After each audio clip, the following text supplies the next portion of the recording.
ఎఫ్ఐఆర్లు ఎప్పటికప్పుడు upload చేయాల్సిందేనని high court చెప్తుంది వెబ్సైట్లో.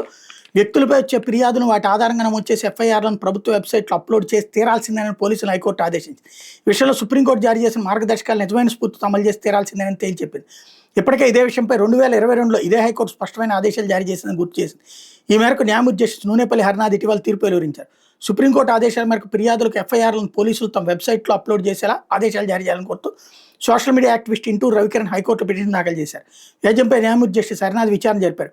పిటిషన్ తరపు న్యాయవాది శెట్టిపల్లి దుష్యంత్ రెడ్డి వాదనలు వినిపిస్తూ పోలీసులు సుప్రీంకోర్టు, హైకోర్టు ఆదేశాలను అమలు చేయడం లేదన్నారు. సుప్రీంకోర్టు ఆదేశాలను అమలు చేసి తీరాలని 2022లో ఇదే హైకోర్టు పోలీసులకు స్పష్టమైన ఆదేశాలు జారీ చేసిందని ఆయన తెలిపారు.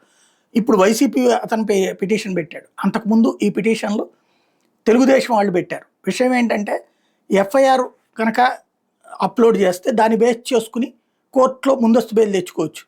అదే అప్లోడ్ చేయకుండా ఉంటే కనుక గబక్కన అరెస్ట్ చేసేసి అప్పటికప్పుడు ఏదో ఒక కేసు చెప్పేయచ్చు. ఇది గతంలో వైసీపీ చేసిందని చెప్పి తెలుగుదేశం ఆరోపించి అప్పుడు కేసు వేస్తే అప్పుడు కోర్టు ఇచ్చిన తీర్పు. అది వాళ్ళు అమలు చేయలేదన్నారు. వీళ్ళు ఇప్పుడు అది అమలు చేయట్లేదు. ఎందుకంటే వీళ్ళు అదే కక్ష సాధింపులు చేయాలనుకుంటున్నారు కాబట్టి.